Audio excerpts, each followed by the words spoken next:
Judge laughed at a black woman in court. Seconds later, everything turns against him. You actually think you can lecture me on the law in my own courtroom? Judge Marcus Whitfield sneered, and his laughter cut through the room like a blade dragged across glass. You're not a person to me, Miss Carter. You're a case number. One more sad statistic in a city that's drowning in them. Renee Carter didn't move. Her fingers were locked white-knuckled around the edge of the witness podium, and yes, her hands shook, but not from fear.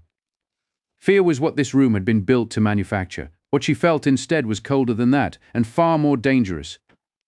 A slow-burning fury that had finally found the bottom of its patience. She held his gaze without blinking. I didn't come here to explain the law to you, Your Honor, she said, and her voice was eerily steady. Steady enough that the bailiff near the door actually shifted his weight. I came here to end you. The Cuyahoga County Justice Center didn't look like a place where fairness lived. It looked like a fortress built to keep people like Renee out.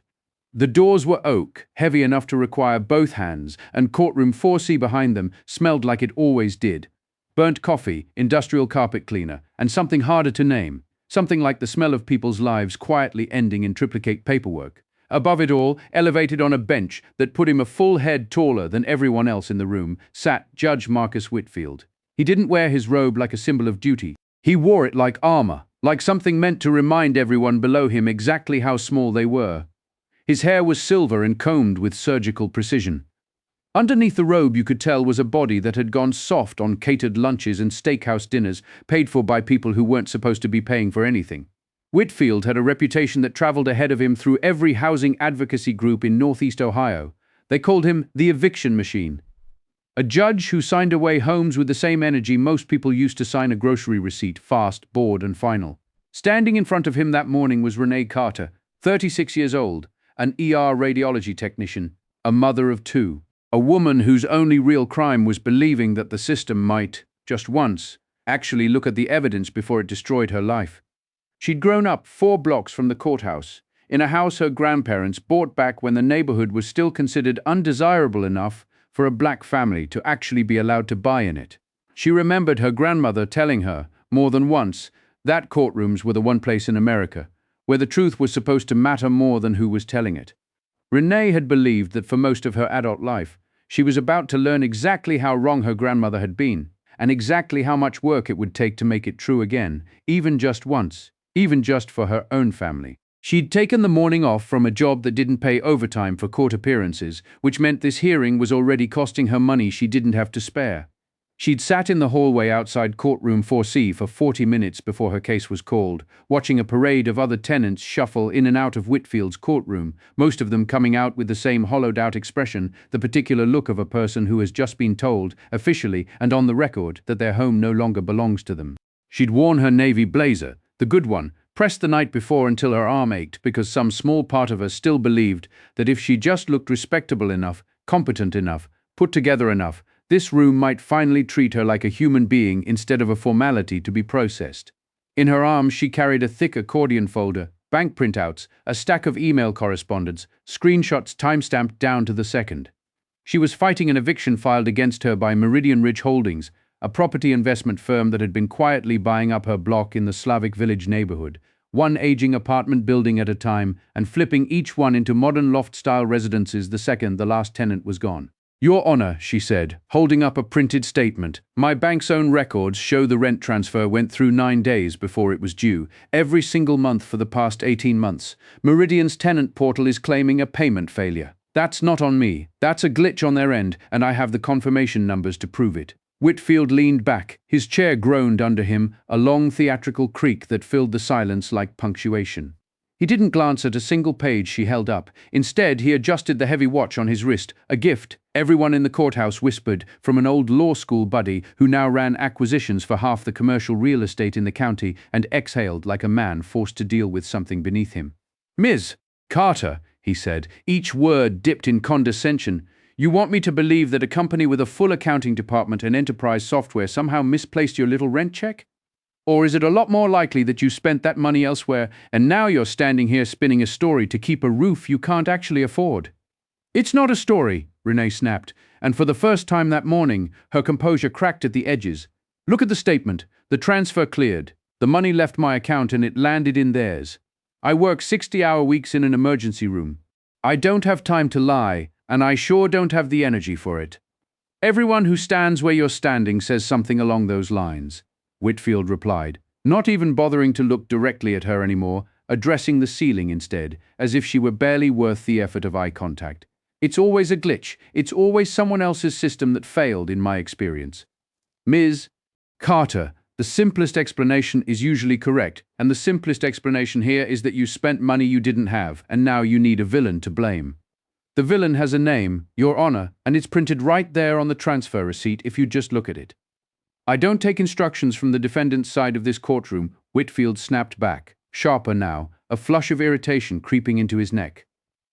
I have a docket 40 cases deep today, and I'm not going to spend it entertaining conspiracy theories about a company's accounting software. Meridian's attorney, who had said nothing so far, finally looked up just long enough to add, with a thin, practiced smile, for what it's worth, Your Honor, our client has reviewed the account in question thoroughly. There's no record of any payment being received. Of course there isn't, Renee said quietly, because it never made it into the account you're looking at. That's when Whitfield laughed, not a chuckle, not a dry, dismissive scoff, a full, rolling laugh that bounced off the wood paneling and rattled around the room like it owned the place. The bailiff smirked. Meridian's attorney's slick suit, slicker haircut, didn't even look up from his phone. Oh, come on now, Whitfield said, wiping an imaginary tear from the corner of his eye. I've heard this exact excuse 100 times from 100 people who look exactly like you. It's always the system's fault. It's always someone else's mistake. Frankly, I'm tired of hearing it. He picked up his gavel. You have 72 hours to vacate. Judgment for the plaintiff. Next case. The gavel came down with a crack that seemed to physically move the air in the room. Renee's folder slipped from her fingers. Pages fanned out and slid across the floor like she'd dropped a deck of cards. She stood frozen, staring up at a man who had just detonated her life with less effort than it took him to sign his own name, and who was already looking past her, already calling for the next docket number, as if she had already stopped existing. She didn't cry. That was the strange thing. The panic that had been clawing at her chest for weeks simply stopped. What replaced it was something harder, something with edges. She knelt down and gathered her papers off the floor, one sheet at a time, and somewhere in that slow, humiliating process, she made a decision. She wasn't just going to fight to keep her apartment anymore. She was going to take his whole world apart, piece by piece, and hand every piece to someone who could make it stick. Outside, Cleveland was doing what Cleveland does in early spring, throwing cold, indifferent rain sideways across the sidewalk. Renee didn't feel it soak through her blazer. She was too busy replaying that laugh on a loop in her skull. The way it had rolled through the room like he was performing for an audience that had already decided she didn't deserve dignity. By the time she reached her building, a squat brick 4 unit that had survived since the Eisenhower administration, now boxed in on all sides by glassy new construction, there was already a notice zip tied to her door. Neon orange. Impossible to miss. She tore it down so hard the paper ripped in her fist. Inside, her son Jordan, 8 years old and sharper than any 8-year-old had a right to be, was hunched over his multiplication tables at the kitchen table. Her daughter Aliyah, 5, was sprawled on the living room rug with a box of crayons, drawing something that was either a dog or a very ambitious cloud. "Mummy," Jordan said, without looking up, "are we moving?" He'd seen the orange paper through the window. Of course he had. Renee swallowed something enormous and forced her face into a smile she didn't feel. She kissed the top of his head. "We might go on a little adventure for a bit, baby. But Mummy's handling it. Nobody's taking anything from us." Jordan studied her the way he always did when he suspected she was softening the truth for his benefit, a habit she'd never been able to fully break him of, no matter how many times she tried to protect him from the sharper edges of their life. He didn't push. He just nodded slowly and went back to his homework, though she noticed he erased the same multiplication problem 3 times before finally moving on. Aliyah, blissfully 5, had no idea what an eviction notice even was. She held up her drawing, the dog or cloud creature, now colored in aggressively with an orange crayon that matched, with an irony Renee didn't have the energy to appreciate, the notice she'd just torn off the door. "Look, Mummy, it's a lion," Aliyah announced. "It's beautiful, baby," Renee said, and meant it, because in that moment, a 5-year-old's confident, unbothered joy was the only thing in the apartment that didn't feel like it was collapsing. She made dinner out of whatever was left in the fridge, got both kids bathed and into bed with the same bedtime story routine they'd had since Aaliyah was born, and only once their door was shut and the apartment had gone quiet did she let her face finally fall out of the shape she'd been holding it in all day. That night, after both kids were finally down, Renee sat at her kitchen table with a laptop that was older than her daughter, the blue glow washing over a face that hadn't slept properly in days. She wasn't an attorney. She wasn't a private investigator. What she had was a library card's worth of research instincts, a stubborn refusal to lose, and an internet connection. She started pulling everything she could find on Judge Marcus Whitfield. At first, it was the usual grimy political scaffolding, campaign donations, an uncontested re-election, a governor's early endorsement, standard stuff. But the deeper she dug, cross-referencing 5 years of his eviction rulings against county property transfer records, a pattern surfaced that made her stomach drop. An overwhelming share of the eviction cases that crossed his docket involved properties that had recently quietly been acquired by shell entities that all eventually traced back to Meridian Ridge Holdings. And in those specific cases, Whitfield ruled for the corporation almost every single time, even when tenants showed up with documentation as clean as hers. It wasn't bad luck, it was a machine. She built a spreadsheet, clumsy at first, then increasingly precise as the pattern sharpened, cross-referencing case numbers, property addresses, and the shell entities that kept reappearing under slightly different names, like the same face wearing a different hat every time. Meridian Ridge Holdings, Meridian Ridge 2 LLC.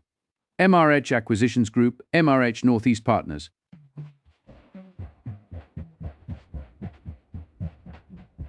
Different names, same registered agent, same P.O. box, same pattern of buying a building 6 months before an eviction wave swept through it.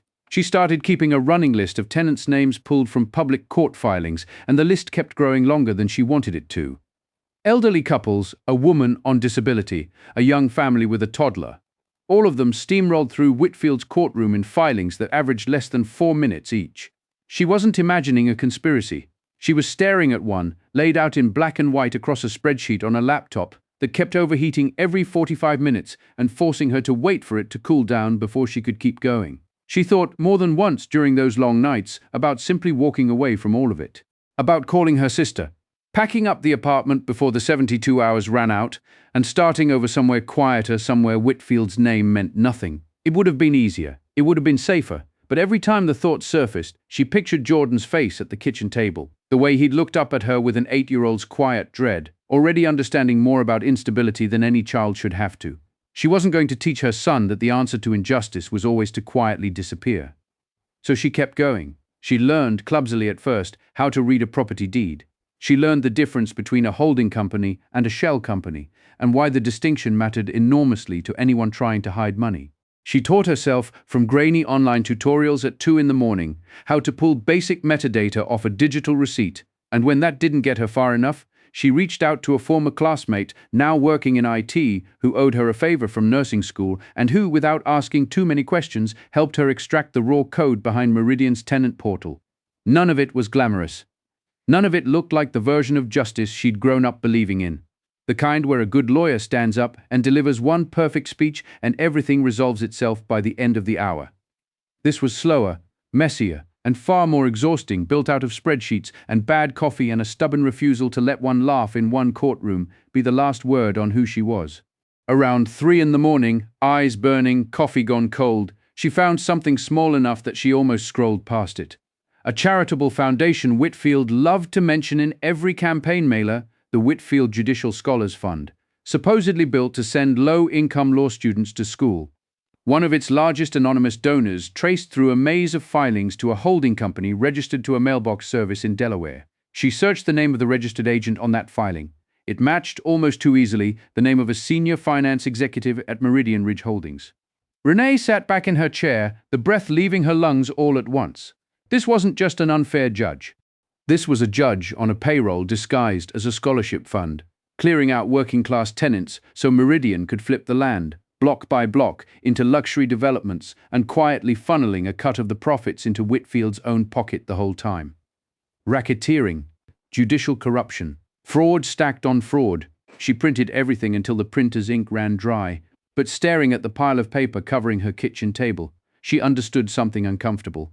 None of it by itself was proof. a black single mother walking into a police station with printouts, and a theory about a sitting judge wasn't going to be treated as a witness. She'd be treated as a nuisance or worse, a target. She needed someone who could trace actual dollars. Someone who knew how banks lied to hide money, and she knew exactly where to start pulling the very transfer numbers. Whitfield had refused to even look at in his own courtroom. Renee took 2 weeks of unpaid leave from the hospital, gambling with a job she desperately needed to protect a home she was about to lose anyway. Her living room turned into something out of a crime documentary, string sticky notes, printouts taped to every free inch of wall. Through a co-worker's cousin, she was introduced to a man named Holt Bramwell. Holt had spent 19 years as a forensic auditor for the state before an early retirement that everyone politely avoided explaining.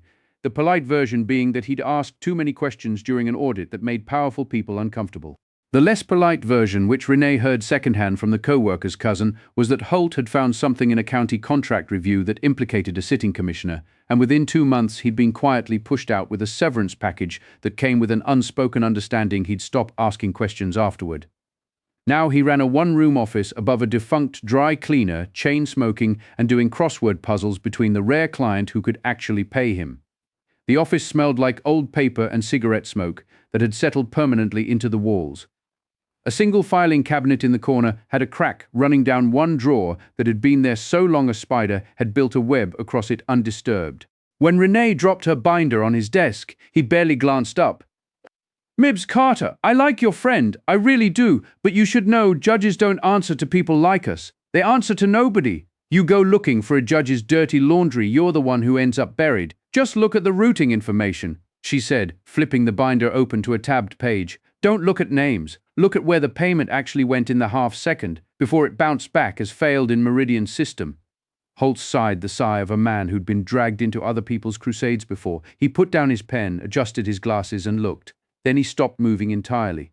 He pulled the binder closer, started typing the string of digits into an old but powerful terminal on his desk, and the color slowly drained out of his face.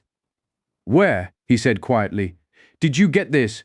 It was buried in the metadata behind the digital receipt Meridian's portal generated, right before they locked me out of my account. Somebody helped me pull the raw code. "What am I looking at?" Holt kept typing. "This is an offshore account, registered through a numbered entity in the Cayman Islands. Heavily layered, but it's not a dead end. There's an automated recurring transfer chain leading back to a domestic trust." He turned the monitor toward her. On the screen, a heavily redacted filing named the account. The WMJ Legacy Real Estate Trust, WMJ Whitfield Marcus Judicial. Or close enough that it didn't need spelling out. "They're not funneling clean donations into his charity," Holt said half to himself. "They're literally re-retering the tenant's own rent payments. It bounces through the portal, gets diverted into this offshore shell, and lands directly in a trust tied to the judge. Then Meridian tells the court the tenant never paid. Whitfield signs the eviction, Meridian seizes the property, and Whitfield gets paid with money that was stolen from the very people he's evicting. So can we go to the police? No. Holt's answer came fast and flat. Whitfield has relationships with people at every level of this county. Walk in with this and it either disappears into an evidence locker or you disappear into a jail cell on some manufactured charge. This has to go federal, FBI Public Corruption Unit, but even they need something undeniable, him confirming, on the record, that he controls that account. How do we get that?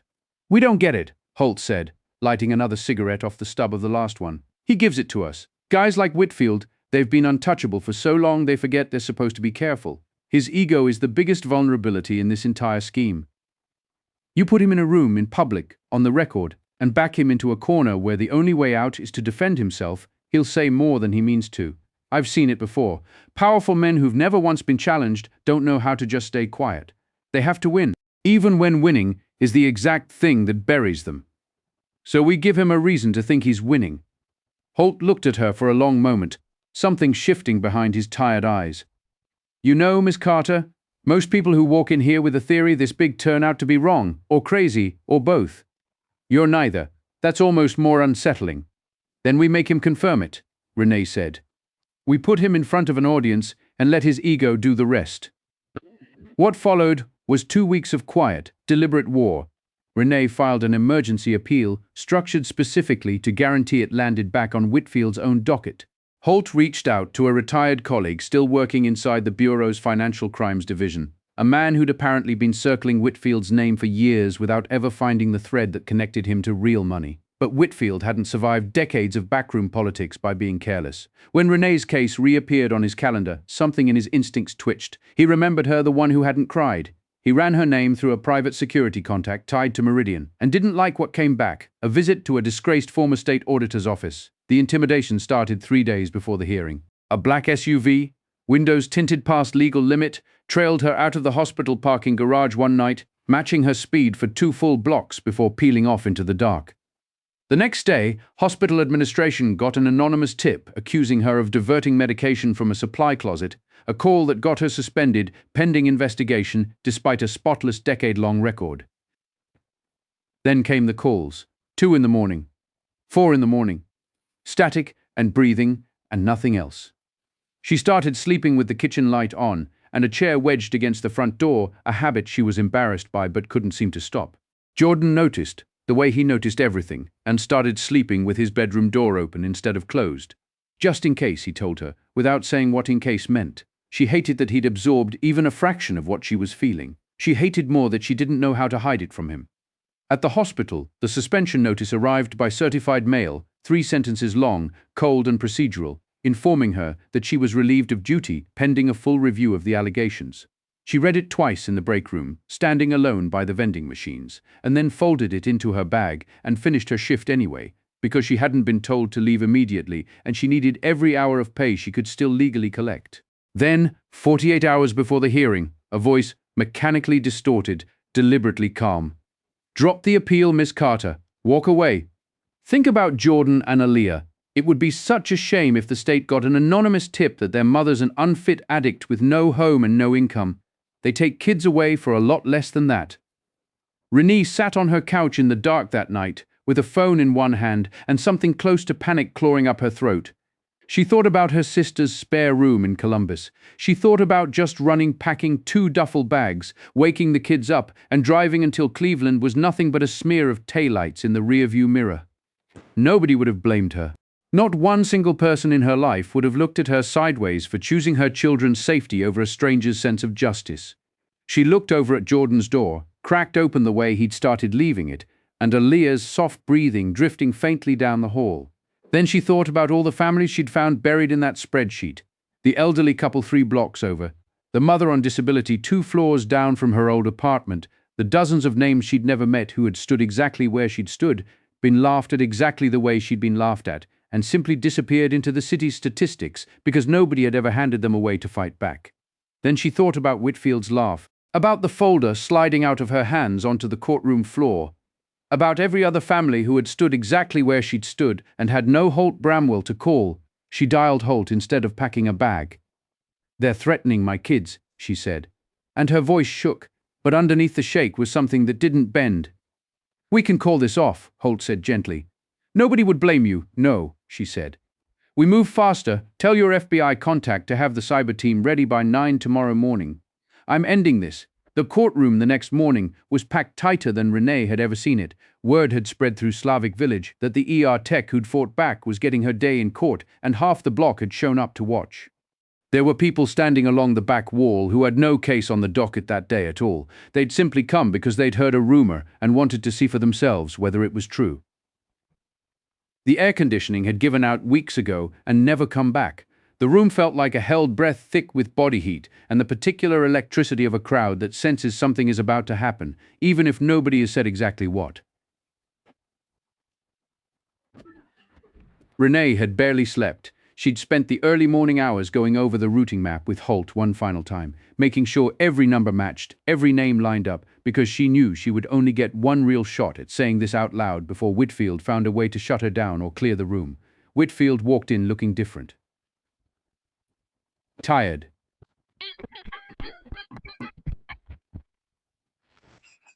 The confidence that usually radiated off him like heat had curdled into something jumpy and over-caffeinated.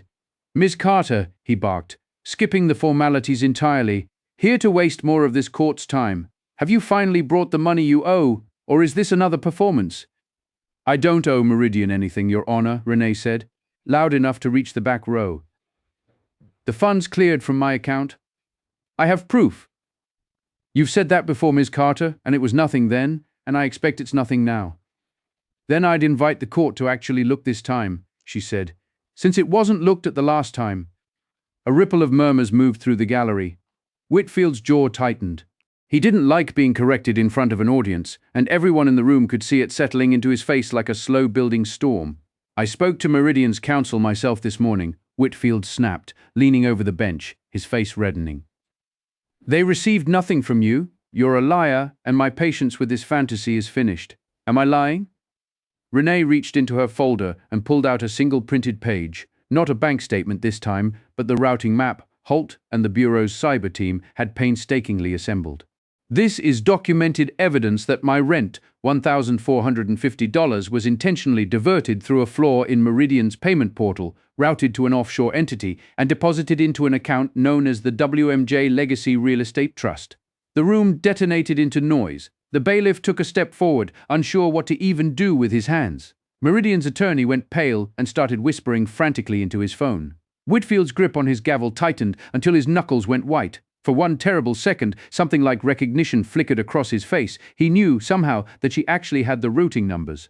But his pride wouldn't let him believe a woman in a blazer from a discount store could have actually found him. So he laughed again, louder this time, uglier. The laugh of a cornered animal trying to sound like a predator, a Cayman Islands trust, an international conspiracy against a hospital tech. He wiped at his eyes, breathless with his own performance. Mibbs Carter, you don't belong in a courtroom. You belong under psychiatric evaluation. You are nobody. I decide what happens in this room, and I say you're a fraud.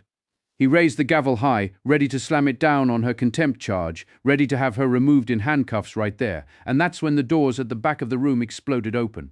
Not swung. Exploded, hinges groaning, the crack of wood against plaster loud enough to stop every heart in the gallery. Whitfield's arm froze mid-swing. Gavel suspended in the air like a photograph nobody had asked to take. Federal agents in dark windbreakers moved down the center aisle in a tight formation, letters stamped across their backs in yellow block text. State agents fanned out to cover every exit. At the front of the group, a stone-faced agent held up a thick stack of stamped warrants. Judge Marcus Whitfield, the lead agent's voice rolled over the room, flattening even the judge's own volume. Put the gavel down. Whitfield's mouth opened. Nothing came out. The gavel slipped from his fingers and clattered against the desk. You cannot walk in here, he finally managed. This is my courtroom. Not anymore, the agent said, stepping up onto the raised platform and setting a warrant directly over the judge's nameplate. You're under arrest for racketeering, wire fraud, judicial extortion, and conspiracy. Our cyber unit just watched you confirm on the record a debt tied directly to funds we're currently seizing from your trust. And Meridian's CFO has been in a downtown federal office for the last hour telling us everything. The gallery erupted. Some crying, some cheering, one man near the back, simply standing up and applauding on his own. Meridian's attorney tried to slip out through a side door and was intercepted before he made it 2 steps. Whitfield turned slowly to look down at Renee. She didn't smile. She didn't gloat. She simply stood there, steady, holding his gaze the same way she had at the very start of all of this. You're nobody, she said quietly, handing him back his own words, just another criminal on his way to a cell. The cuffs went on without ceremony.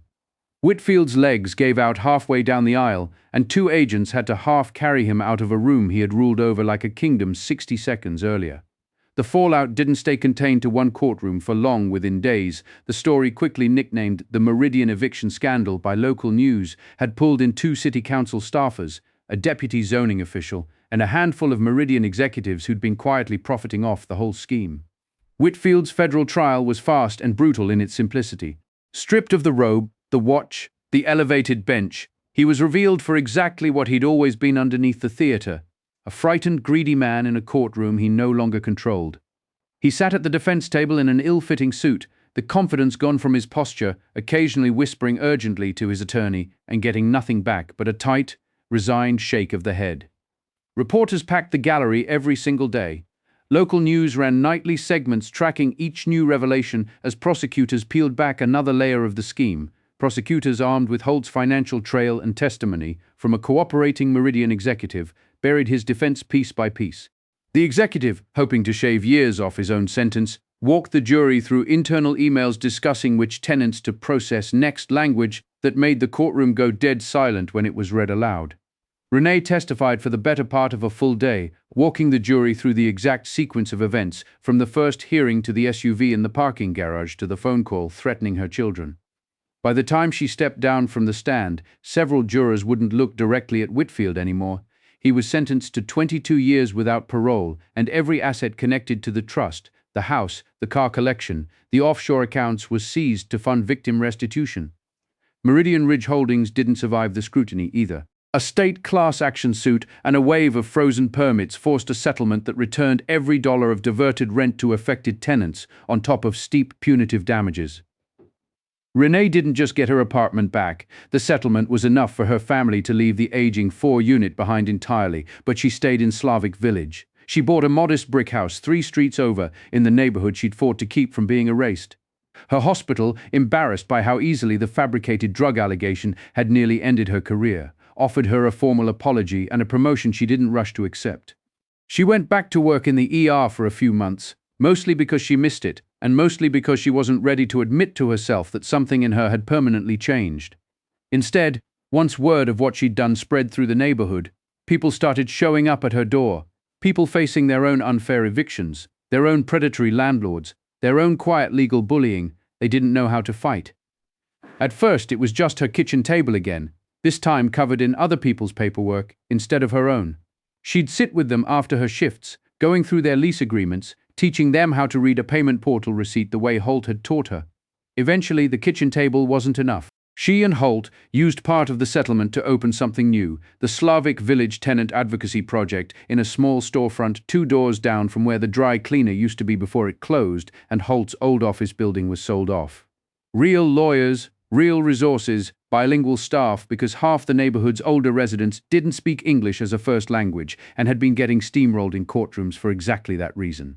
The kind of protection the system had failed to provide the first time around, built by the one person the system had underestimated it the most.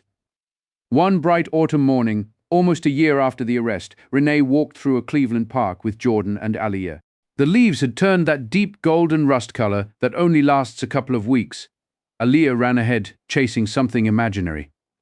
Jordan walked beside her, holding her hand, no fear left in his eyes at all. Her phone buzzed. A news alert: former Judge Marcus Whitfield denied transfer to minimum security facility. She read it once, felt nothing sharp about it anymore, and slid the phone back into her pocket. She looked up at the sky, took a slow breath of cold, clean air, and smiled, not out of triumph exactly. Just peace. Karma hadn't simply arrived on its own, she'd gone and gotten it herself. And that's really the whole lesson buried inside this story. Arrogance and corruption always convince powerful people that the person standing in front of them is too small to be a threat. Judge Marcus Whitfield looked at a tired mother in a discount blazer and saw nothing worth taking seriously. He never once considered that the person he was mocking might be the exact person capable of ending him. Justice didn't fall into Renee Carter's lap. She built it, piece by piece, out of stubbornness and bank statements and one very patient forensic accountant. And then she made sure it landed exactly where it needed to.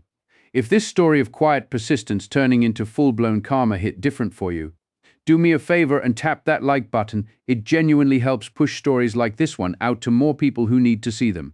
Have you ever watched someone in power get handed exactly what they deserved, right in front of you? Tell me about it in the comments. I want to hear it. Share this with someone who lives for a good comeback story. Hit subscribe and turn on notifications so you don't miss the next one.